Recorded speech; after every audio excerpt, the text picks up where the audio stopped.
बिस्मिल्लाहिर्रहमानिर्रहीम। अस्सलाम वालेकुम नाज़रीन, आज के प्रोग्राम में आपको खुशामदीद कहते हैं। मैं आपकी होस्ट हूँ सुमेरा मिर्ज़ा।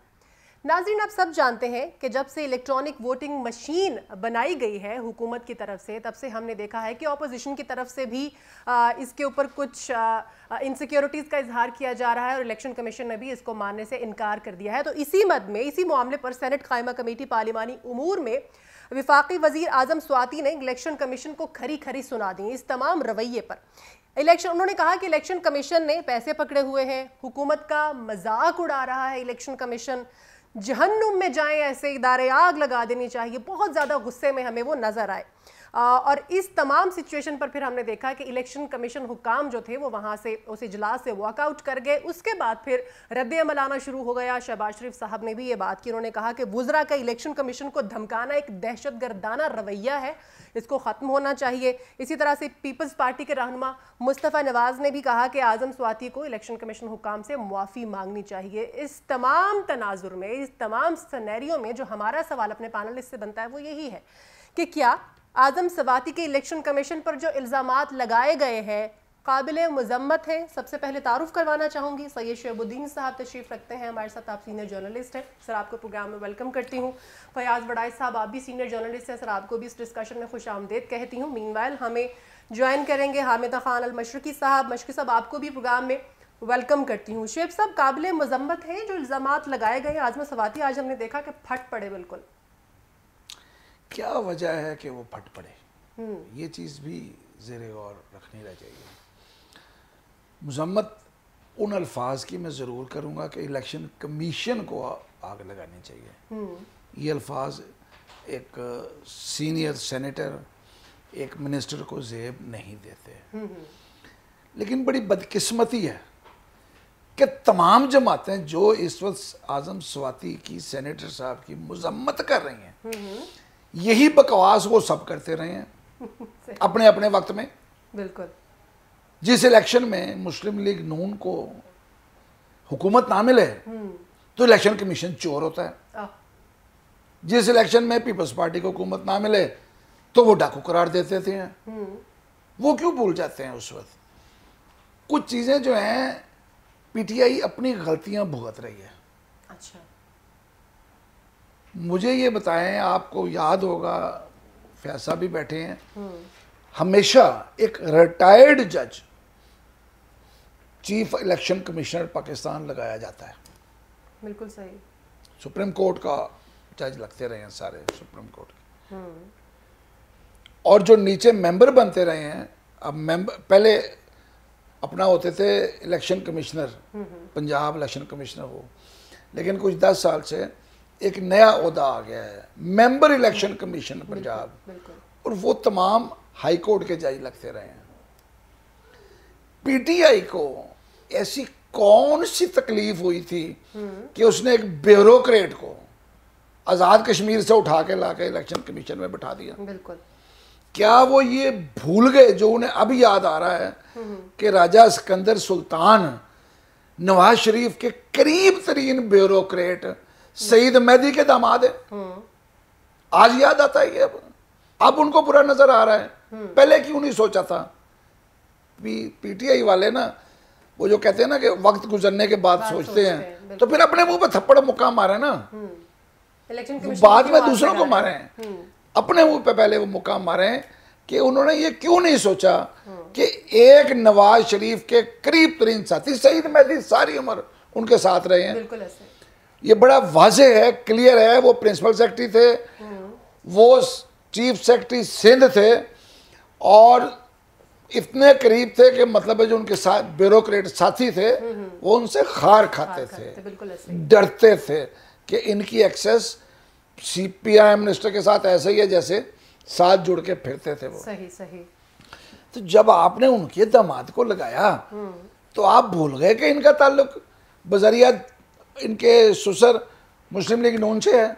आज आपको ये तकलीफ हो रही है, आज आप ये सोच रहे हैं कि ये हमारे काम नहीं होने दे रहे, ये ईवीएम इलेक्ट्रॉनिक वोटिंग मशीन को कबूल नहीं कर रहे, ये सिस्टम को नहीं लाने दे रहे। सही। ये चाहते हैं कि वही पुराना सिस्टम चले जिसके अंदर हर हलके में बनाए हुए नाजायज वोट सैकड़ों नहीं हजारों वोट इसी लाहौर में एक एक घर में 150-150 वोट है। बिल्कुल है, सही है, सही कह रहे हैं आप। एक एक घर में तो काबिले मुझे वो घर दिखा दे कोई बंदा जिसमें 150 बंदा रह सकता है।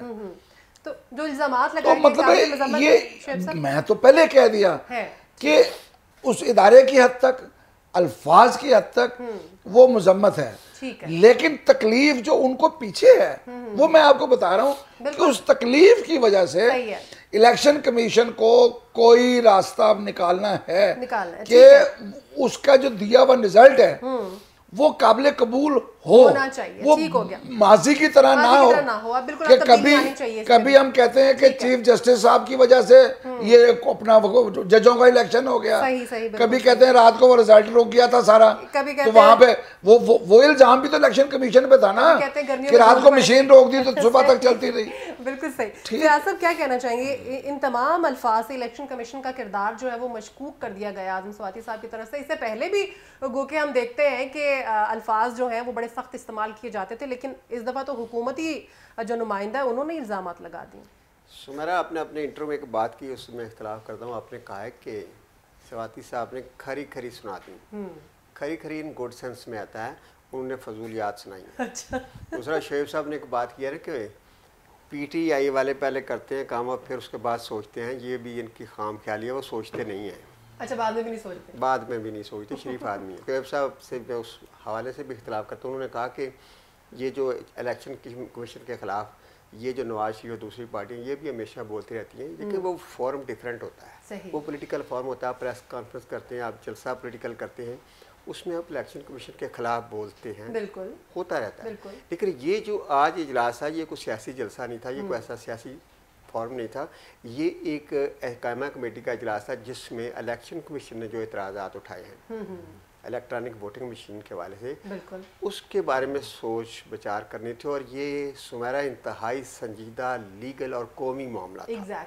इसमें हर शख्स को, नून लीग को भी, PP को भी और गवर्नमेंट को ख़ास तौर पर बड़े एहतियात से और बड़े नरम दिल से, खुश दिली से और संजीदगी से साथ सारी चीज़ों को सुनना चाहिए। देखिए, इलेक्शन कमीशन ने जो 37 नुकात उठाए हैं इस मशीन के हवाले से, वोटिंग मशीन के हवाले से, मे भी उसमें कुछ इल्ज़ाम सही ना हों कुछ, लेकिन जो तकनीकी इल्ज़ाम हैं आप उनसे बात करें। देखिए, इलेक्शन कमीशन जो है उसने इलेक्शन कराना है, बिल्कुल ऐसा ही। आप हुकूमत हैं, आपने इलेक्शन तो नहीं कराना। इलेक्शन कमीशन एक मुस्तकिल इदारा है जो, और सारी पार्टियां रोती हैं कि इलेक्शन शफाफ होना चाहिए। तो मैं समझता हूँ कि अगर इलेक्शन कमीशन ने कोई बात आपको बताई है वो सही है या दुरुस्त या उसमें कोई लॉजिक नहीं है, गवर्नमेंट को चाहिए कि वो इलेक्शन कमीशन को कन्विंस करे और रूल्स के साथ, लॉजिक के साथ कि जनाब ये बात है, ये है, उनके एतराज़ात दूर करें। देखिए, अगर इलेक्शन कमीशन के एतराज़ात दूर नहीं होंगे तो आप सियासी पार्टियों के एतराज़ात कैसे दूर कर सकते हैं?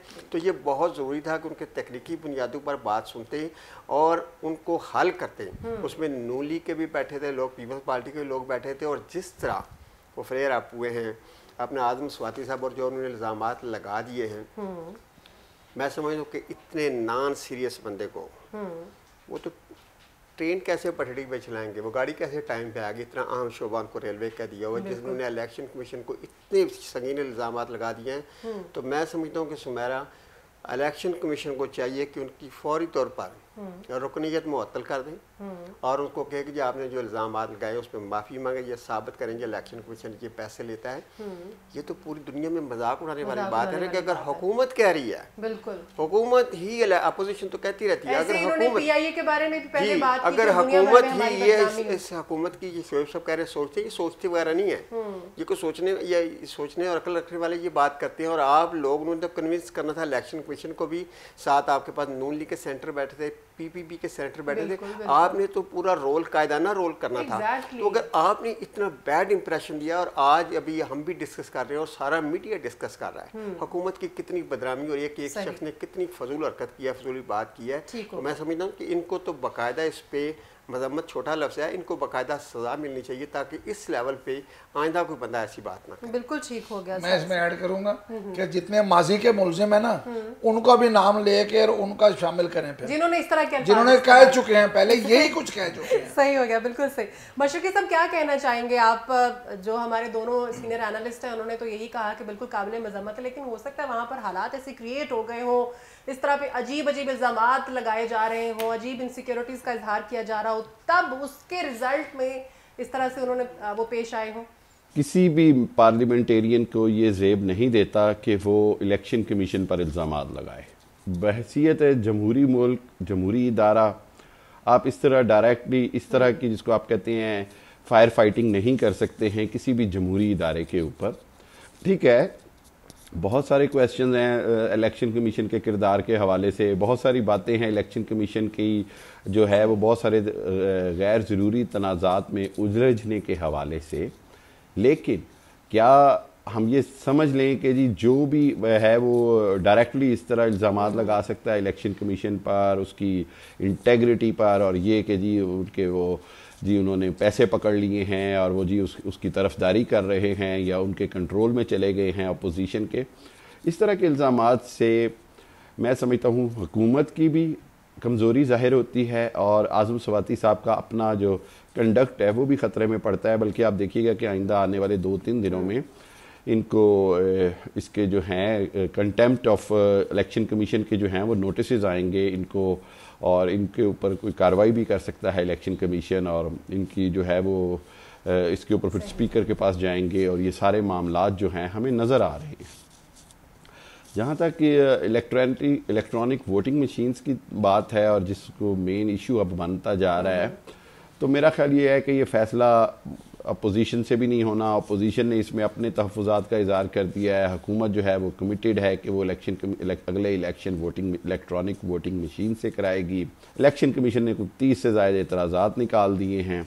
तो मेरा ख्याल है कि ये मामला जो है ये खटाई में पड़ रहा है। इवेंचुअली या तो सुप्रीम कोर्ट इसका फ़ैसला करेगा और या फिर हुकूमत को पीछे हटना पड़ेगा, और ये इलेक्शन जो हैं बदकिस्मती से एक बार फिर बग़ैर इलेक्ट्रॉनिक वोटिंग मशीन के होंगे। मैं ज़ाती तौर पर समझता हूँ कि एक बार इलेक्ट्रॉनिक वोटिंग मशीन का तजर्बा होना बहुत ज़रूरी है पाकिस्तान में, लेकिन इस तजर्बे के लिए ये बड़ा ज़रूरी है कि कंसेंसस हो, सब मुश्तरका तौर पर फ़ैसला करें और इसको अवामी सतह पर पजीराई मिले।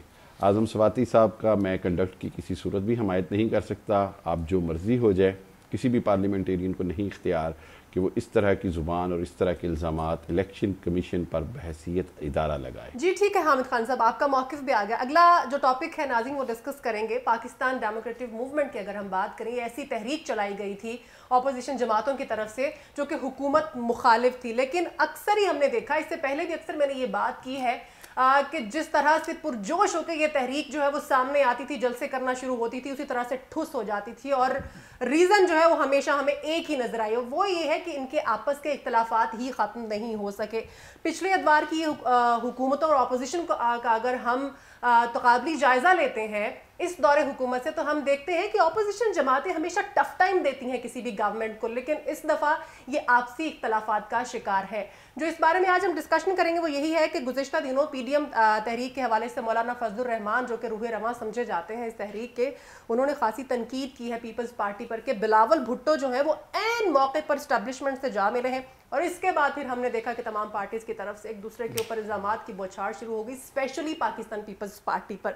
इस पर जो हमारा सवाल है, जो हम आज सवाल उठाएंगे इस प्रोग्राम में, वो यही है कि क्या पाकिस्तान पीपल्स पार्टी ने इस्टेब्लिशमेंट के साथ फाइनली हाथ मिला लिया है? शेब साहब, पीपल्स पार्टी को कुछ बेनिफिट तो हुए हैं, इसमें तो कोई शक नहीं है, लेकिन आपने दो लफ्ज़ इस्तेमाल किए कि पीडीएम ठुस हो गई। तो पीडीएम ने ठुस ही होना था। जब आप एक हुकूमत दुश्मनी में इकट्ठे निकलते हैं लेकिन आप आपस में इकट्ठे नहीं होते बिल्कुल, तो फिर वो पटाखा जो है फटता नहीं है, ठुस हो जाता है। सही, बिल्कुल। तो ये जो बम था ये नहीं चल सका। बाकी जहाँ तक रहा मसला, इस वक्त प्रॉब्लम आई है जब इन्होंने बिलावल को सिलेक्टेड कहा है कि बिलावल अब बिलावल सिलेक्टेड है, यानी को कहने का मकसद ये था कि पहले तो हम सिलेक्टेड कहते थे इमरान खान को, बिल्कुल। तो अब एक नया सिलेक्टेड आ गया है और वो बिलावल है। बिलावल साहब जो हैं उन्होंने फिर इसका जवाब दिया, उन्होंने भी बड़ा अच्छा जवाब दिया, और वो जवाब मौलाना फजल रहमान के अपने उसमें से है कि जी हमें भी ये पेशकश हुई थी, हमने कबूल नहीं की। तो आप आज बता रहे हैं बिल्कुल कि आपको ये पेशकश हुई थी, इसका मतलब ये है कि आपको ये पेशकश हुई थी, लिहाजा आपने भी वो जो पीडीएम की जो जा रही थी गाड़ी चलती, उसको आपने भी गेयर खींचा, आपने भी उसको ब्रेक लगाई। ये गंद एक दूसरे पे उछल रहा है। सही। वो ये कहते हैं कि जब आपसे कहा था, तय ये हुआ था कि हमने मार्च करना है, तो ये बीच में इस्तीफे कहाँ से आ गए? पीपल्स पार्टी का ये कहना है बिल्कुल कि हमारा जो पहला तय हुआ था, जो हमने एक आइन या इशू या जो कुछ भी बनाया था, उसमें यह था कि हम हुकूमत के खिलाफ एक मार्च, लॉन्ग मार्च करेंगे। सही। ये नहीं था कि पहले इस्तीफे दो तो फिर लॉन्ग मार्च करेंगे। बिल्कुल ऐसे। उन्होंने कहा अगर इस्तीफे ही दे दिए तो फिर हमारी हैसियत क्या रह जाएगी, हम तो असम्बलियों से बाहर हो जाएंगे।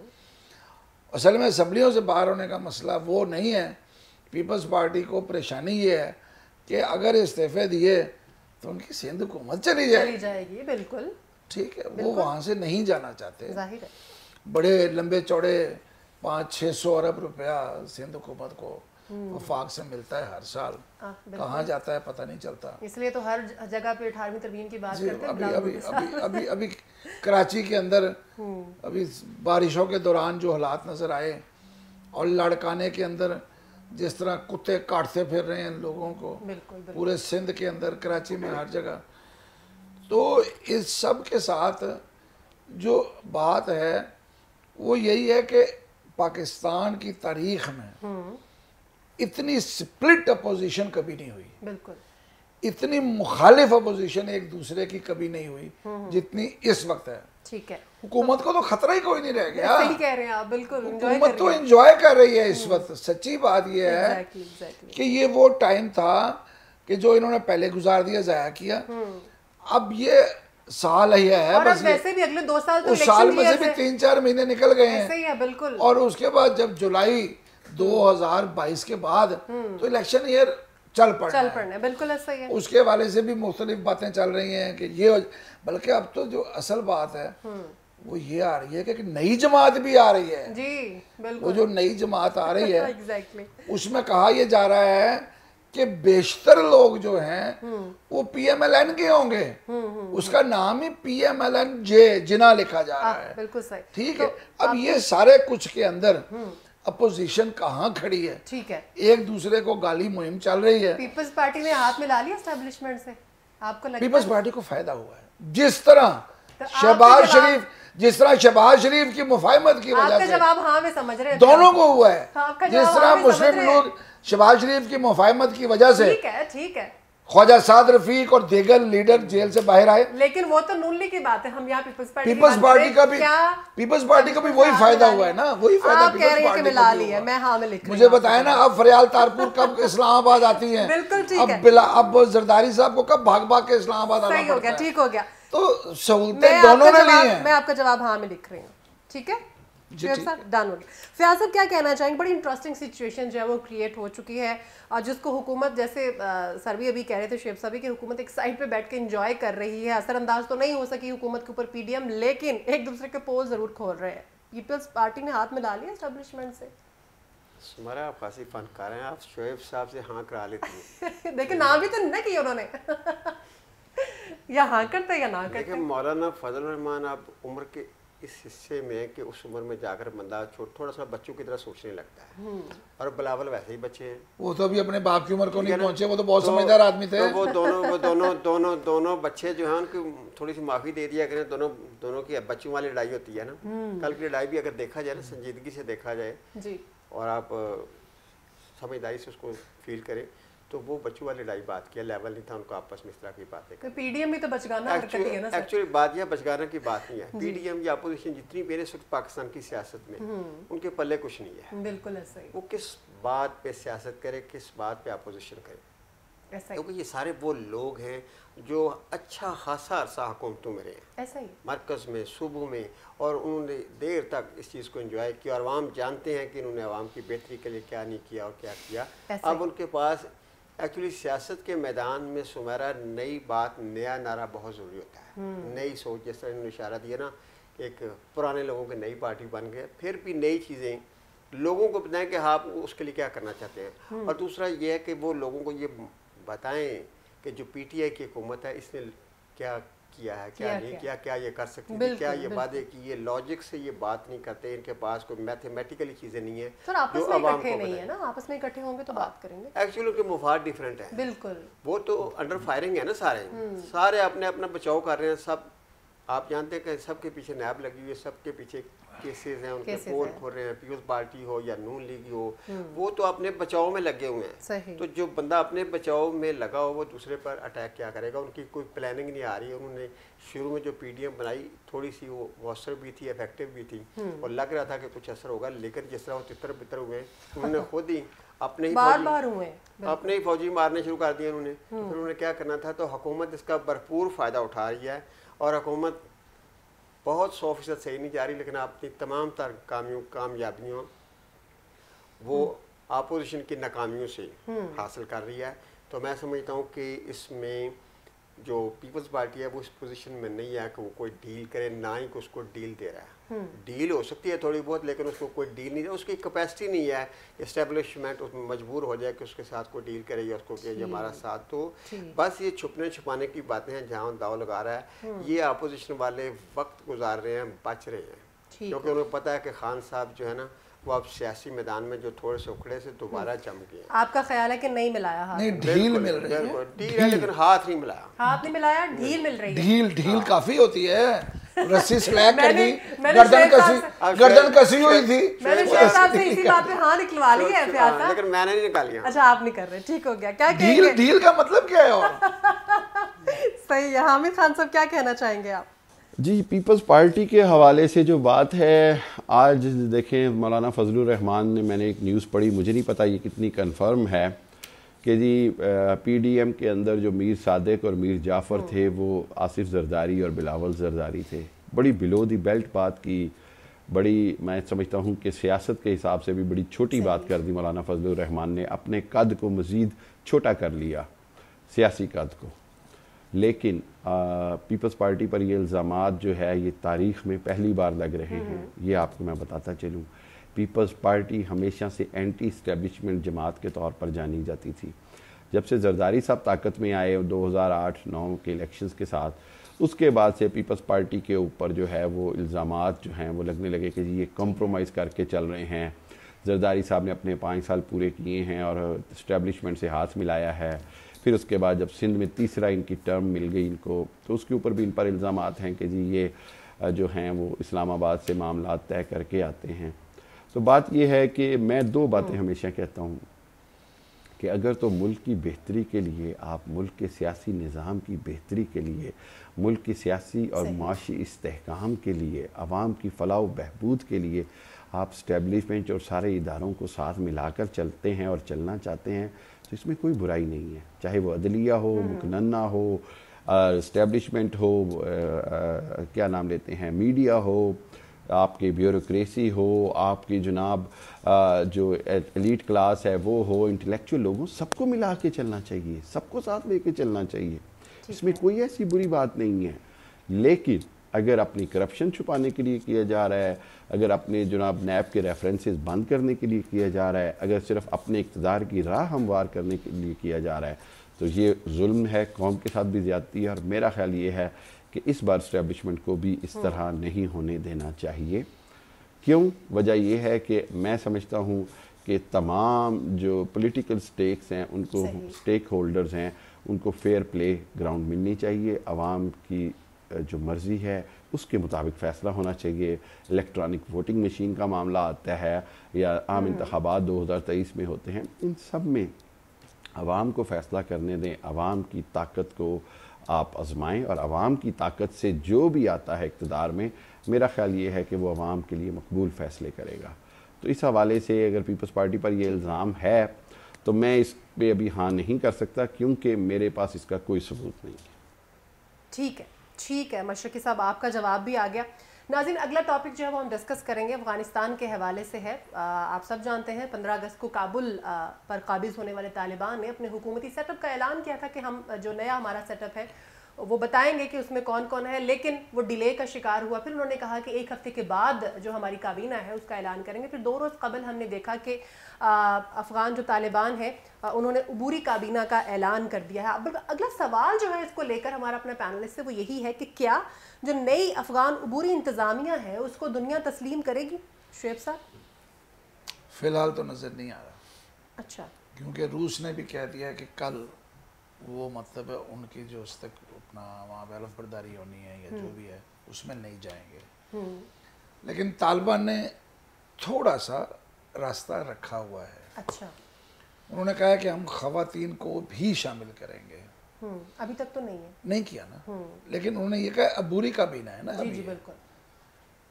तो फिर ये है कि गुलबदीन हिकमत यार का जो बयान आया है कि काबीना उन लोगों पर मुश्तमिल है जिन्होंने 20 साल जदोजहद की है। ठीक है, यानी कि उसने अपना भी ये तस्लीम किया है कि मैं उनमें शामिल नहीं हूँ जिसने 20 साल जदोजहद की। अब्दुल्ला उनमें शामिल नहीं है जिसने 20 साल जदोजहद की। हामिद करजई उनमें शामिल नहीं है जिसने 20 साल जदोजहद की।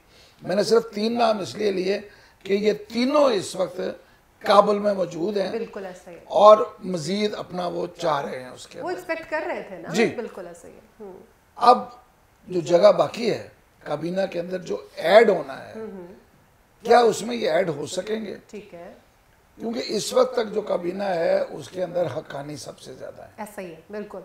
हक्कानी ग्रुप वही है जिसके ऊपर इल्जाम है कि वो प्रो पाकिस्तानी है और उनका पाकिस्तान से बहुत ज्यादा ताल्लुक भी है। ठीक है, ये उनके ऊपर इल्जाम कह लें, जो मर्जी कह लें, क्योंकि इल्जाम लगाना बड़ा आसान होता है, साबित करने का कौन करता है? बिल्कुल। दुनिया अभी तक कबूल करने को तैयार नहीं है। ठीक है, मसला ये आएगा कि इनको पैसा कहाँ से मिलेगा, ये रोटी कहाँ से खाएंगे? जाहिर है, बिल्कुल। मतलब एक कवायद मुताबिक रिपोर्ट आई है कि जो हालात बन गए हैं, 97% जो आबादी है 97% वो गुर्बत की लकीर से नीचे चली जाएगी अफगानिस्तान की। बड़ा खौफनाक है। पाकिस्तान ने कल 3 जहाज भेजे हैं वहाँ पे, पर इन 3 जहाज़ों से कितने लोगों को रोटी मिल सकती है? ये मुमकिन नहीं है। अफगानिस्तान वो मुल्क है जहाँ पे मुर्गियाँ, ये ब्रायलर, ये लेयर, ये अंडे, ये आपका आटा, चीनी, ये पाकिस्तान से स्मगल होकर जाता रहा है सारी उम्र। ऐसा ही, बॉर्डर से नहीं, गधों के ऊपर रख के ये वहां तक जाता रहा है। अब अगर उन्हें चाहिए तो उनको बकायदा उसकी डिमांड करनी पड़ेगी। बिल्कुल ऐसा ही। वो खरीदना होगा, पर खरीदने के लिए पैसे भी उनके पास नहीं है। तो अफगानिस्तान इस वक्त बड़ी अजीब सी सूरत हाल में खड़ा है। ठीक हो गया। तालिबान आ तो गए हैं, देखें तालिबान का जो वहाँ पे अब तक का रिकॉर्ड है ना वो बड़ा खौफनाक है।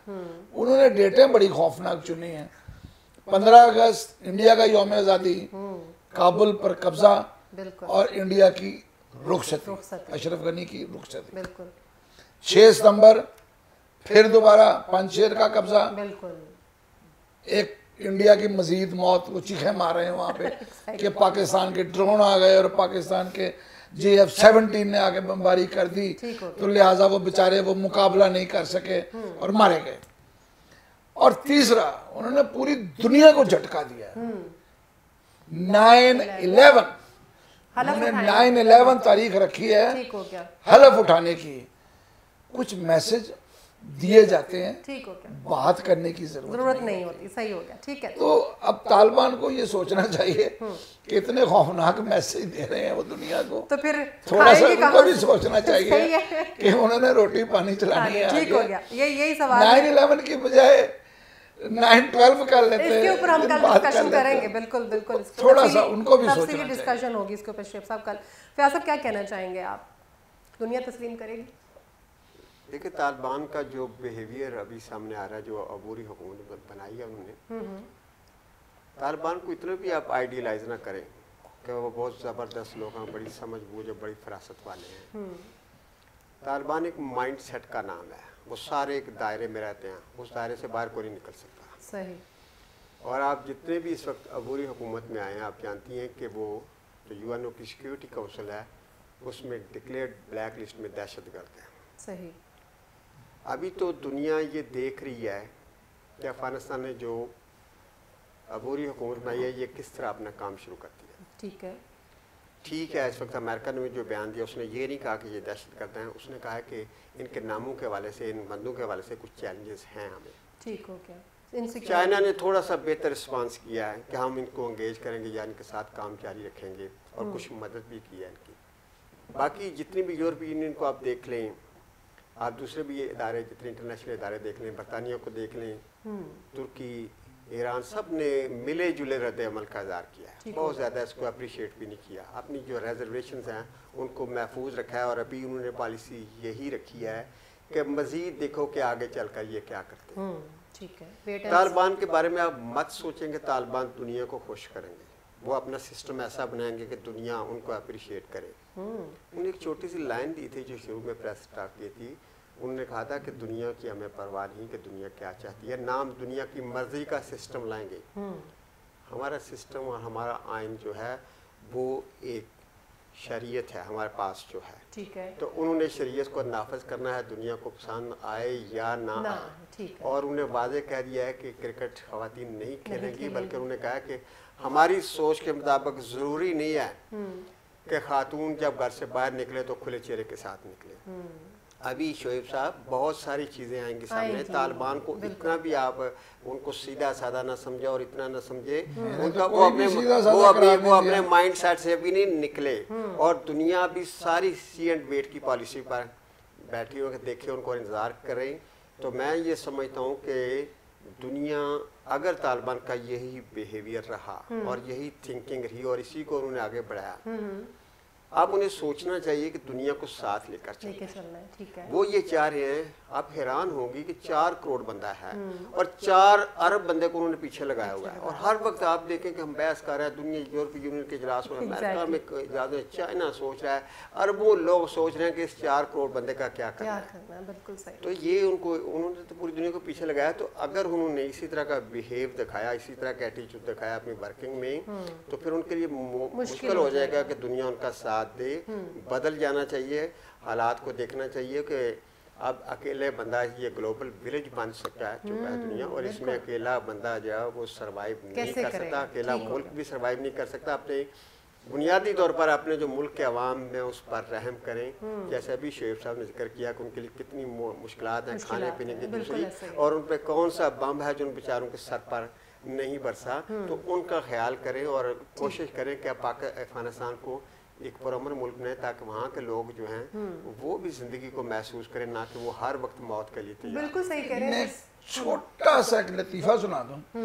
इंडियन टीवी पे एक तालिबान से ये पूछा गया, लीडर से, कि आपके एयरपोर्ट पे जब अमेरिकन तैयारे लैंड हुए तो आपकी सारी पब्लिक वहां बाहर जाने की पहुंच गई। तो उसने जवाब दिया, ये तैयारे दिल्ली में लाके खड़ा कर दो तो सारा इंडिया पहुंच जाएगा अमेरिका जाने के लिए। बिल्कुल सही। तो ये हालात जो है ना, शोएब साहब ना इंडिया स्पेशलिस्ट हो गए हैं। ये जो हालात हैं, क्योंकि सबसे ज्यादा आग इंडिया को तो लगी है। आप सब जानते हैं। दुनिया को मजबूरन अफगानियों का साथ देना होगा। उनको भूखा कोई नहीं मारेगा। ये यूरोप कह चुका है कि हम इनडायरेक्ट उनकी वो इमदाद जारी रखेंगे। बिल्कुल सही। यही बात तो फयाज साहब भी कह रहे थे कि हम बनाएंगे अपने आप इनडायरेक्ट बिल्कुल देंगे। जी ठीक है। क्या कहना चाहेंगे आप हामिद खान साहब इस मामले पे?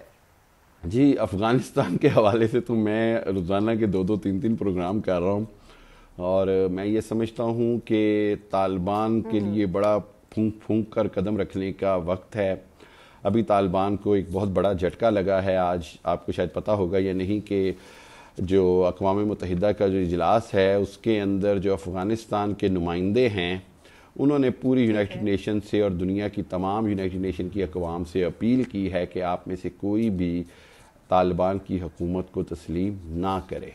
जी हाँ, ये अक़वाम मुत्तहिदा में जो अफ़गानिस्तान के नुमाइंदे हैं, मंदूब हैं, उन्होंने ख़ुद कहा है कि हमारे मुल्क अफ़गानिस्तान में तालिबान की बनने वाली हुकूमत आप कबूल ना करें। यहाँ जो बात इंटरेस्टिंग है वो ये है कि ये वो नुमाइंदे हैं जो अशरफ गनी की तरफ से तैनात किए गए थे, अशरफ गनी के दौर के हैं। सो इस हवाले से उनकी जो हमदर्दियाँ और उनकी जो आप कहते हैं वाबस्तगी है वो क्वेश्चन होती है। अब देखते हैं, जब तक यूनाइटेड नेशन तालिबान को एज ए हुकूमत कबूल नहीं करेगा, वो अशरफ गनी का ही नुमाइंदा जो है वहाँ पर अफ़गान हुकूमत के नुमाइंदे के तौर पर काम करेगा। तो इसी तरह दुनिया के लिए यूरोपीय यूनियन ने अपने सवालात उठा दिए हैं। ऑस्ट्रेलिया ने क्रिकेट मैच अफ़गानिस्तान की टीम से ना खेलने का ऐलान किया है जब तक वो ख़वातीन को क्रिकेट नहीं खेलने देंगे। सो हर एक जो है वो अफ़गान तालिबान को, जिसको कहते हैं, प्रेशराइज़ भी कर रहा है, टेस्ट भी कर रहा है, और दूसरी जानिब तालिबान ये बावर कराने की कोशिश कर रहे हैं हर हालत में कि हम जो है वो ख़वातीन के हकूक़ का भी ख्याल रखेंगे, हम तालीम में भी जो है वो इक्वल राइट्स देंगे ख़वातीन को, काम करने में भी। इसी तरह माइनॉरिटीज़ के हवाले से, यानी अक़लियतों के हवाले से बहुत सारे सवालात उठाए जा रहे हैं। तो मैं ये समझता हूँ कि इस सारी सूरत हाल को अगर आप गौर से देखें तो आइंदा आने वाले दिनों में काफ़ी सारे चैलेंजेस हैं अफ़गान तालिबान हुकूमत के लिए। लेकिन उसके अंदर जो सबसे अच्छी बात है वो ये है कि चीन ने बड़ा वाज़े तौर पर ऐलान किया है कि जी ना सिर्फ हम अफ़गानिस्तान की मदद करेंगे, अफ़गानिस्तान को तस्लीम करेंगे तालिबान की हुकूमत को, बल्कि हम अफ़गानिस्तान के इंफ्रास्ट्रक्चर में अभी से $33 मिलियन से शुरू हो रहे हैं और अब हम मुसलसल वहाँ पर इमदाद भी करेंगे। और उन्होंने, चाइना ने दुनिया के दूसरे इदारों से भी अपील की है कि वो अफ़गानिस्तान की इमदाद करें ताकि अफ़गानिस्तान अपने पैरों पर खड़ा हो सके। कतर ने बड़ा वाज़े बयान दिया है कि जी हुकूमत बनाना, हुकूमत चलाना और हुकूमती अमूर जो है वो लोकल अफ़गान तालिबान का मामला है, दुनिया को इसमें दखल देने की ज़रूरत नहीं है। पाकिस्तान अपने हिसाब से अफ़गान तालिबान को सपोर्ट कर रहा है और बता रहा है कि जी हम उनकी हुकूमत को तस्लीम कर रहे हैं। इसी तरह तुर्की ने भी मशरूत तस्लीम करने पर आमादगी ज़ाहिर कर दी, रशिया ने भी। तो मेरा ख्याल ये है कि जो खित्ते की जो क्लोज़ ममालिक हैं, हमसाया ममालिक या ताकतवर ममालिक, उनमें इंडिया के अलावा तकरीबन सभी इवेंचुअली अफ़गान तालिबान की हुकूमत को तस्लीम कर लेंगे और ये तालिबान के लिए यूरोप को अपने आप को तस्लीम कराने में कुछ टाइम तो लगेगा। ठीक है, बिल्कुल सही कह रहे हैं हामिद खान साहब, आपका मौक़िफ़ भी आ गया। जिस तरह से अभी फ़याज़ साहब ने और शेख साहब ने भी यही बात की कि अभी कुछ वेट एंड वॉच की पॉलिसी बाकी है। अभी बहुत सारे ममालिक जो हैं वो ऐसे हैं वो जो कल का इंतज़ार भी कर रहे हैं, हलफ बर्दारी जब होगी उसके बाद भी देखा जाएगा कुछ मज़ीद लोगों को ऐड भी किया जा रहा है या नहीं किया जा रहा, फिर उनकी एक्सेप्टेंस के हवाले से भी जो रद्द-ए-अमल है वो हमें देखने को मिलेगा। आज के प्रोग्राम से इतना ही। अपने तमाम एनालिस्ट का शुक्रिया अदा करना चाहती हूँ। सैयद शहाबुद्दीन साहब, आपका बहुत शुक्रिया प्रोग्राम में डिस्कशन करने के लिए। फ़याज़ बड़ाई साहब, बहुत शुक्रिया प्रोग्राम में बातचीत करने के लिए। हामिद खान मशरक़ी साहब, आप भी हमारे साथ मौजूद थे, डिस्कशन में साथ रहे, साथ देने का बहुत शुक्रिया। नाज़रीन, आज के प्रोग्राम से इतना ही। अपनी होस्ट हमारा मिर्जा को इजाज़त दीजिए, अपना ख्याल रखिएगा। अल्लाह हाफ़िज़।